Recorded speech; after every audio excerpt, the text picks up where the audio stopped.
सोच और पिछड़ा ससुराल की कहानी। ठीक है मम्मी जी, अब मैं आगे से ध्यान दूंगी। अब ये गलती दोबारा नहीं होगी। सॉरी मम्मी जी। हाँ हाँ ठीक है, ध्यान रखा कर। यहाँ के घर के तौर तरीके कुछ अलग ही हैं, ठीक है ना? हाँ मम्मी जी। ये दीदी मम्मी जी से माफी क्यों मांग रही हैं? सॉरी बोल रही हैं, पता नहीं किस बात पे बोल रही हैं। हो सकता है कोई गलती हो गई होगी, इस वजह से वो सॉरी बोल रही हैं सासू माँ से। अरे देवरानी, तुम इस वेशभूषा में रूम से बाहर कैसे निकल आई, वो भी सासू माँ के सामने? हे भगवान, आफत आ जाएगी अगर सासू माँ ने देख लिया तो। दीदी आप इतनी परेशान क्यों लग रही हो? मैं सोच रही थी मैं आपके साथ किचन में हेल्प करवा देती हूँ, आपका खाना नाश्ता बनवाने में। सही है ना दीदी? अरे देवरानी, क्या कर दिया तुमने? ये पिछड़ी सोच वाला ससुराल है हमारा, यहाँ पर ये सब नहीं चलेगा। और तो और, अभी तो तुम्हें खाना भी बनाना नहीं है, मैं सब कुछ बना लूंगी। चलो तुम अपने रूम में चलो। अरे दीदी, आप इतना क्यों इतना ज्यादा डरती हैं? थोड़ा शालीनता से काम लिया करिए, धैर्य रखिए ना, परेशान हो जाती हैं थोड़े थोड़े में। ओ मैडम, इधर आ इधर। ये क्या वेशभूषा लेकर के आई है? इधर आ। ये मम्मी जी, मैडम आपको बुला रही हैं क्या? नहीं नहीं, वो तुम्हें बुला रही हैं। जाओ अब निपटो। सासू माँ को ये सब बिल्कुल पसंद नहीं है जो तुमने किया। अरे दीदी, पर मैंने किया ही क्या है, मुझे तो समझ ही नहीं आ रहा है। ओ महारानी, ये बताओ, तुम नई नवेली यहाँ की छोटी दुल्हन हो, दुल्हन यानी कि मेरी छोटी बहू, और तुमको ये परमिशन किसने दे दी है कि जीन्स टॉप पहनना अपनी ससुराल में, वो भी? हाय राम। सासू मैया जी, पहले तो मैं आपको बता दूं कि मेरा नाम महारानी नहीं है, माही है, तो आप मुझे माही बहू करके बुला सकती हैं। और मैं ये जीन्स टॉप अपनी मर्जी से पहना हुआ है, किसी की परमिशन की क्या जरूरत है इसमें? कपड़े तो पहने हूँ ना। ये बता माही बहू कि सास मैं हूँ तेरी या तू मेरी सास है, ये बता दे पहले तू। अरे मम्मी जी, आपको इतना नहीं पता है, मैं बताती हूँ। मैं आपकी बहू हूँ और आप मेरी सासू मैया हैं। हे भगवान, तुझमें इतनी भी अकल नहीं है, हैं? इतना तो मुझे भी पता है कौन सास है कौन बहू, पर तुम मेरी डांट से एक भी बार सिकन नहीं आ रही तेरी फेस में, और ना ही तुम मुझसे डर रही है। सास हूँ मैं तेरी सास, सांस नहीं लेने दूंगी, समझ में आया? अरे मम्मी जी, सांस तो मेरी मर्जी से मैं खुद ही ले सकती हूँ। आप ऑक्सीजन थोड़ी ना हो कि आपको मैं लगा कर ही सांस लूंगी, वो तो मेरी में ही सांस है ना। और आप कोई भूत थोड़ी ना हो जो मैं आपसे डरूंगी। हाय दैया, ये देवरानी पता नहीं किस मिजाज की है, इसको तो बुरा ही नहीं लग रहा है, और ना ही सासू मैया की डांट से एक भी बार डर रही है। ये तो जस्ट अपोजिट जवाब भी देती जा रही है, सासू मैया चिल्लाती भी जा रही है। मेरी तो रूह कांप जाती है उनकी डांट सुन करके। मैं तो बस इतना पूछने आई थी कि मैं दीदी के साथ खाना बनाने में हेल्प करवा दूं क्या? सुन महारानी, मैं तुझे यहाँ के तौर तरीके बताती हूँ। तू फ्रैंक यहाँ पर अपना मत दिखाना, ठीक है ना? फ्रैंक रहेगी अपने मायके में, यहाँ पर मेरे हिसाब से चलोगी, वहाँ पर अपने बाप और माँ के हिसाब से चलोगी। ये ससुराल है तेरी, ससुराल, ना कि मायका, समझ में आया? हाँ हाँ, तो आप अपने रूल्स मुझे बता दीजिए, मैं उनमें चलने के लिए तैयार हूँ, पर आपको मेरे भी कुछ रूल्स हैं, वो भी सुनने पड़ेंगे। हाँ तो पहले तू मेरे रूल सुन ले, फिर अपने रूल बताना, ठीक? जी सासू मैया। ये तो आ गई अलबेली बहू। लगता है पिछड़ी ससुराल को आगे ले जाएगी। सुन कान खोल के, ठीक है ना? ध्यान रखना एक एक बातों का। अभी तेरी नई नई शादी हुई है, तो तू अभी पहली रसोई नहीं छू सकती है, दोबारा में छुएगी, ठीक है ना? अभी तू 10 दिन तक यहाँ ससुराल में रुकेगी, 11वें दिन तक तू अपने मायके चली जाएगी, ठीक है? हाँ सासू मैया। अभी तेरी दीदी खाना बनाएगी, अब जब तुम दोबारा में हम तुमको लेने आएंगे ना, तुम्हारी विदाई होगी, उसके बाद तुम खाना बनाओगी पहली बार, फिर सभी को नेक दोगी, अपने हाथ से खाना बना करके बहुत टेस्टी सा सबको चखाओगी, और फिर सारे घर के काम काज करने लगोगी, ठीक है ना? सासू मैया, मुझे सारे काम तो आते ही नहीं हैं, जितने आते हैं मैं सिर्फ उतने ही कर पाऊंगी। हाँ तो बता दे महारानी, कितने काम आते हैं तुम्हें? झाड़ू लगाना आता है, देखना आता है, मोबाइल चलाना आता है, रील्स बनाना आता है, वीडियो बनाना आता है, स्टोरी डालना आता है। वाह वाह वाह वाह, वाह रे तेरे काम। सासू मैया, ये तो तुम्हारी अलबेली बहू निकली। तू ज्यादा दिमाग मत चला अपना, ठीक है ना? मैं समझा रही हूँ उसको, समझ जाएगी। हाँ हाँ सासू मैया। चल छोड़, मेरे रूल्स सुन ले। ये जीन्स टॉप यहाँ इस घर में नहीं चलेगा, कतई नहीं चलेगा, नहीं घर से बाहर निकाल दूंगी तुझे, ठीक है ना? आज तक तेरी बड़ी दीदी ने, यानी कि मेरी बड़ी बहू ने और तेरी जेठानी ने आज तक सूट तक तो पहना नहीं, और तू बड़ी आई है जीन्स टॉप पहन रही है। ससुर के सामने शोभा देता है, पति के सामने ऐसे फिर रही है। यहाँ हमारे घर में हरगिज नहीं चलेगा, और शादी के बाद तो बिल्कुल भी नहीं चलेगा।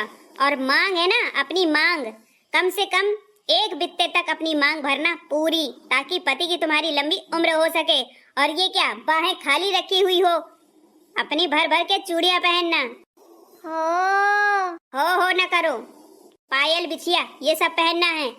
यहाँ पर ना फ्रैंक पना नहीं चलेगा। पढ़ी लिखी हो तो कोई बात नहीं, लेकिन यहाँ पर संस्कार मत भूलो। जो एक स्त्री का श्रृंगार होता है वो तुम्हें करना ही पड़ेगा। मैंने यहाँ किया है, अभी तक करती आ रही हूँ, और तुम भी करोगी। आज से साड़ी पहनना स्टार्ट कर दो, ठीक है ना? साड़ी बिना पहने इधर आ भी मत जाना, अपने रूम से बाहर भी नहीं निकलना। ये सारे कपड़े अपने एक साइड रख दो और साड़ी पहनना स्टार्ट कर दो। और रोज डेली नहा करके 5 बजे उठ जाना, और डेली नहा करके पूजा पाठ करना, उसके बाद किचन में घुसना, ठीक है ना? ये तो बहुत सारे नियम हैं आपके, पता नहीं मैं फॉलो कर पाऊंगी या नहीं कर पाऊंगी, पर कोशिश करूंगी सासू मॉम। इतनी सी तो हूँ मैं, और आपके 1000 नियम हैं। क्या सासू मॉम, आप अपनी पिछड़ी सोच लिए बैठी हैं। आजकल कौन साड़ी पहनता है, अपनी बहुओं को कौन पहनवाता है? पर आपकी सोच अभी डेवलप नहीं है, वही पुरानी की पुरानी ही है। आगे बढ़ो मम्मा, दुनिया बहुत आगे बढ़ चुकी है। मेरी 5 सहेलियों की शादी हो गई है, 5 में से किसी की सासू मॉम साड़ी पहनवाती नहीं है, सूट और जींस टॉप खूब आराम से पहनती हैं, और साथ में काम भी करवाती हैं, और बाहर भी घूमने फिरने जाती हैं। पर आप तो यहाँ पर बाउंडेशंस लगा रही हैं। जितना ज्यादा बाउंडेशंस में रखेंगी, व्यक्ति उतना हैप्पी नहीं रह पाता है। मैंने बता दिया, ये लक्ष्मण की लकीर है, अब इसको कोई टाल नहीं सकता। जाओ, जाकर साड़ी पहन कर आओ। ठीक है मम्मी जी। कितने पिछड़े लोग हैं यहाँ पर, कितनी पिछड़ी ससुराल मिली है मुझे। मैंने तो कभी ऐसा सोचा भी नहीं था। मैं इतनी ज्यादा फ्रैंक हूँ, और मेरी ससुराल इतनी ज्यादा दबी कुचली हुई है। किस शताब्दी में जी रही है, मुझे तो भरोसा ही नहीं हो रहा है। इसीलिए कहते हैं पढ़ना लिखना बहुत ज्यादा जरूरी होता है। अब ये पढ़ी लिखी होती तो हमारी बातों को समझती, अब पढ़ी लिखी है नहीं तो ये अपने नियम पुराने तो हम पे थोपेंगी ही। खैर कोई बात नहीं, अभी इनके मन का करती हूँ, आगे शायद सही हो जाए सब कुछ।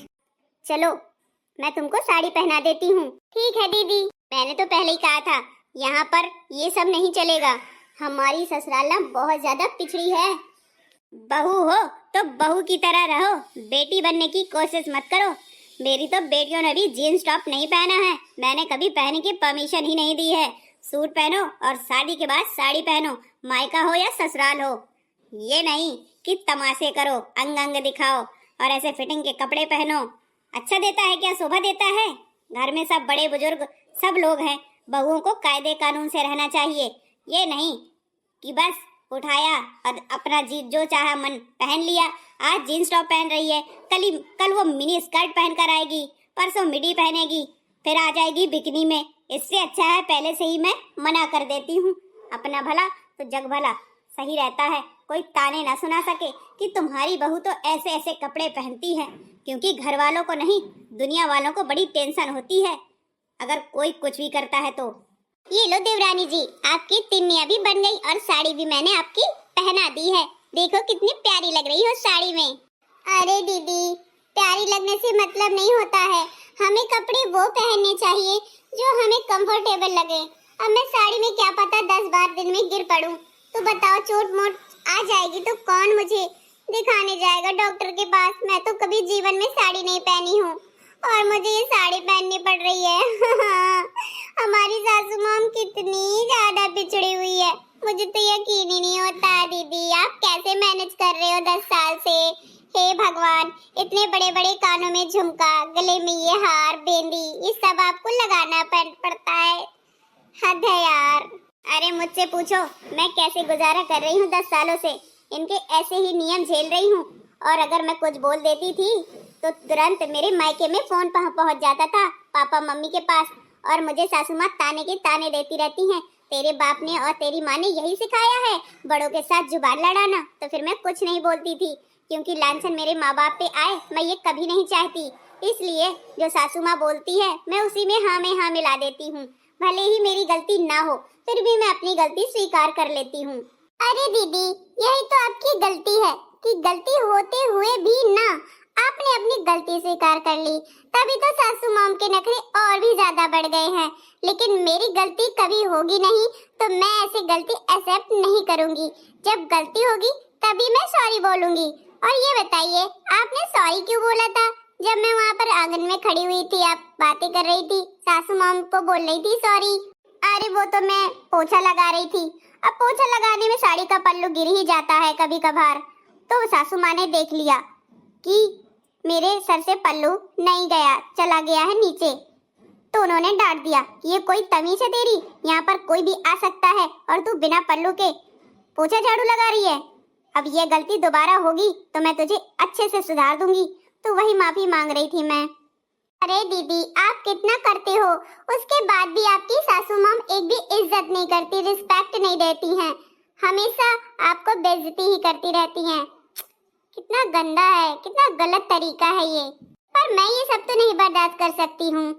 अगर ज्यादा इन्होंने अपनी कानूनी गिरी झाड़ी तो मैं तो सीधे मायके चली जाऊंगी और आऊंगी भी नहीं। मैं तो कहती हूँ तुम भी मायके निकल जाओ और हम दोनों इनको सबक सिखाते हैं।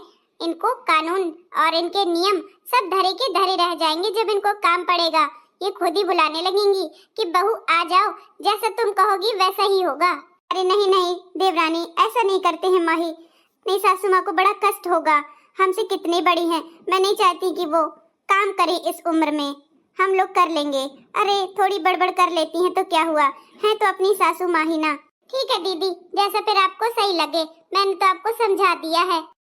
हाँ माही, मैं तेरी बातों को समझ सकती हूँ, पर कर नहीं सकती हूँ क्योंकि मेरा मन नहीं कहता है ऐसा करने को। मैं जा रही हूँ खाना बनाने, जब बन जाएगा तो आ जाना डाइनिंग टेबल पर, ठीक है ना? हाँ दीदी ठीक है, मैं आ जाऊंगी। ठीक है, मैं जा रही हूँ, अब तू आराम कर ले। सासू माँ की धाकी टिकी तो करनी ही पड़ेगी।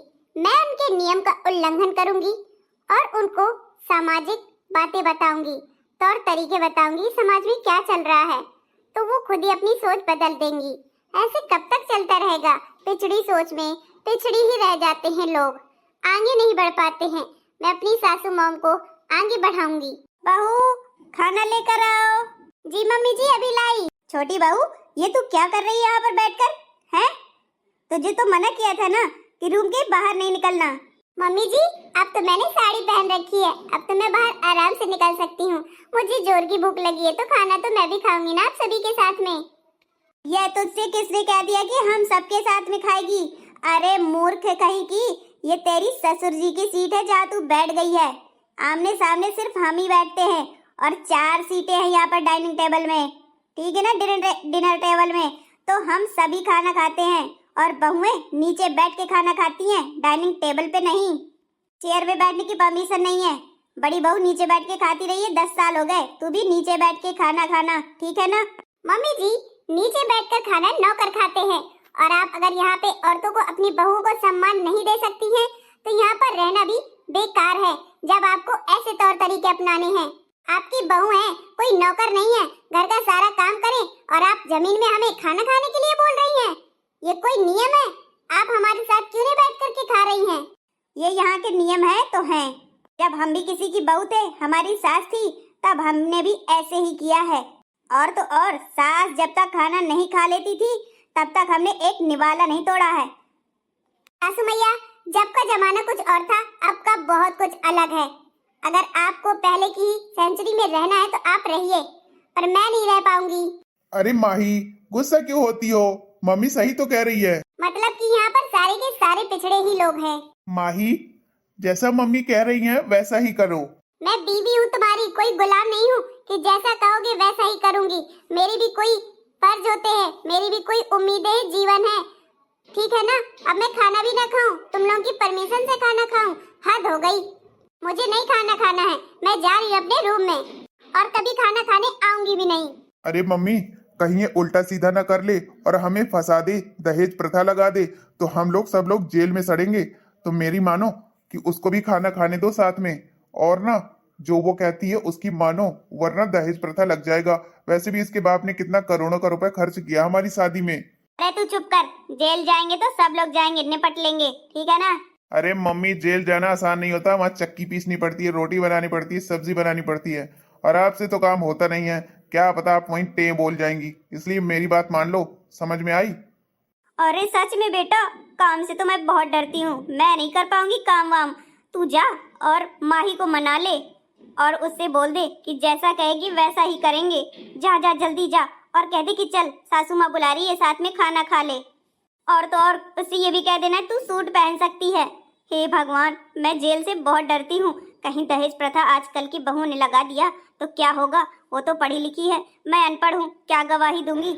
मैं अपनी पिछड़ी सोच को पिछड़ा रहने देती हूँ और आगे बढ़ती हूँ। सही कह रही हैं आप मम्मी, मैं जा रहा हूँ माही को लेने। बहुओं को भी बराबर का हक दीजिए, बराबर का दर्जा दीजिए, क्योंकि वो इतना सारा काम करती हैं, सबका साथी हैं, सबकी बातें सुनती हैं, सबके लिए फरमाइश पूरी करती हैं। फिर भी अगर सास उसकी नहीं सुनती तो कितना बुरा लगता है। मैंने तो सीख पा ली, मैंने अपनी पिछड़ी सोच को आगे बढ़ा लिया। अगर आप लोग भी ये करते हैं तो आप भी अपनी बहुओं को थोड़ी बहुत आज़ादी दे दीजिए। मैं तो भाई थक चुकी, मैंने तो सबक पा लिया। आप लोग ऐसी कंडीशन में ना आए।